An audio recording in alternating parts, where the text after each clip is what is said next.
Washington. My name is Devin Penny and I'm the registered dietitian here on staff. Do you have a minute for us to talk? Yes, hi. Hi.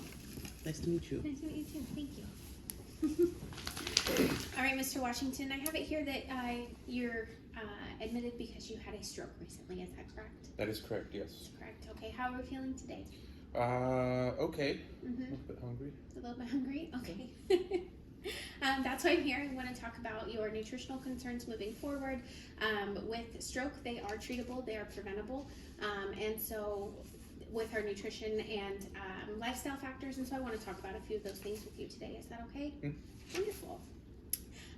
So it says here that you also have a history of hypertension diagnosed about 10 years ago. Is that correct? That is correct. Okay. And then also have it noted that you were diagnosed with hyperlipidemia about 2 years ago as well.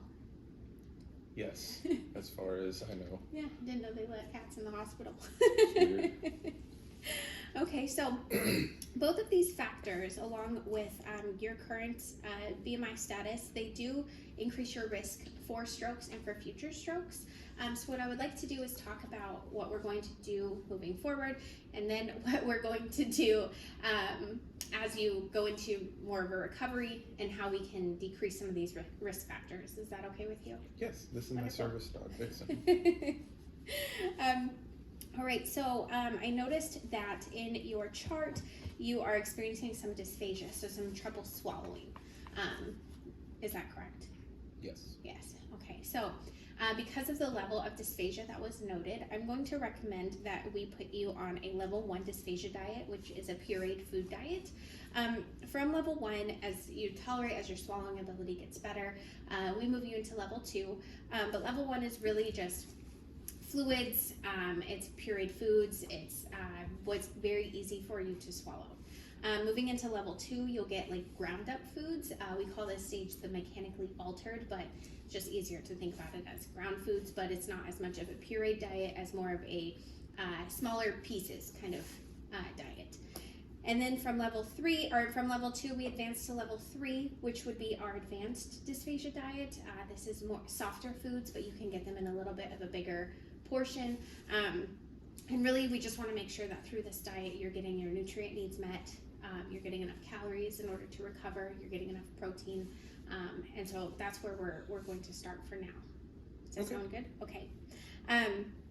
Moving forward, because on your chart it does say that you have hypertension, hyperlipidemia, and your BMI status is about 33, which puts you in the obese category. We definitely want to focus on decreasing some of that body weight and changing some of the foods that we eat in order to help with these conditions. You need to go. Oh no. I'm not going to redo this whole thing. Oh my goodness. Okay. Let me make sure I can see you. Okay, back to it. So after you are moved through your 3 stages of the dysphagia diet, we're going to focus on a diet that is low in saturated fats, higher in fruits and veggies and whole grains. And I have created this handout for you that we can go over together to kind of cover what a stroke is, the potential things that you can do to help alleviate it. So a stroke occurs when a vessel in the brain ruptures or is blocked by a clot. You experienced an ischemic stroke, and so there was a blockage there, but there's another kind of stroke as well. Stroke is the number 4 cause of death in the U.S., so we definitely want to do what we can to alleviate any future strokes that could happen. And if you see here, this status says 80% of all strokes are preventable. Oh, wow. Yes, so how do we prevent it? So we want to reduce your risk of stroke, we follow life's simple 7. So basically we want to manage your blood pressure, and that's what we're going to do with the food choices that we make to help with the hypertension. I did see that you were also on some hypertension medication, which is helpful, but we want to partner both of those together. We want to eat better. Eat better, what does that mean? It goes back to the foods that we talked about, diet low in saturated fats, higher in fruits and vegetables and whole grains. want to get physically active. So when you regain some of your physical function after recovery, you definitely want to obtain more physical activity in your lifestyle.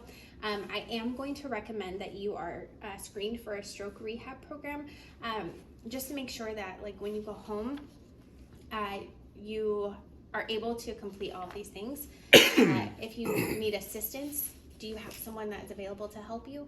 I do. I have a wife. Okay, wonderful. She's wonderful. The next thing that we want to do is lower our excess weight. So that's what I talked about with having a BMI of 33. That does put you in the obese category, and we want to bring that down to between 20 and 24, and that's going to be a good weight for you.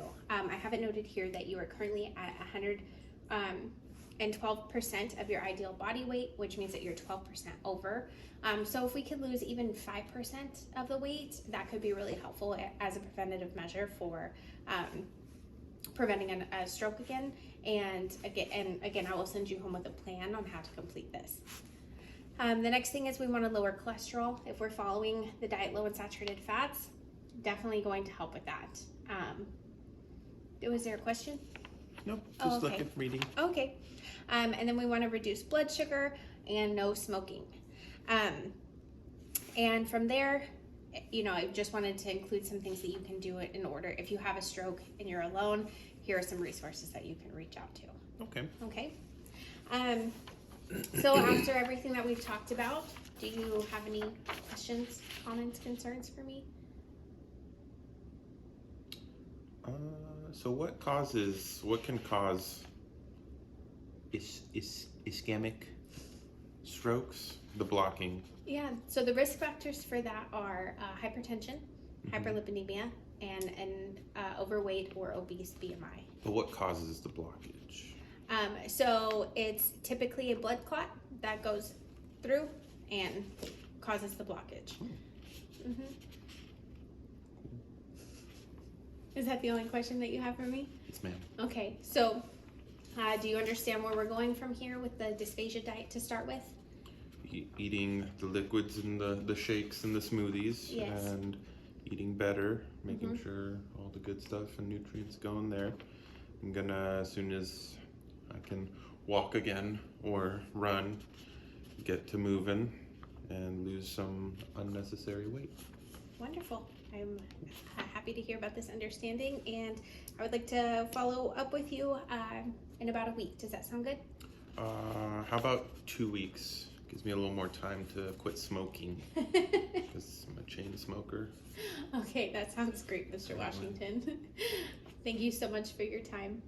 Thank you.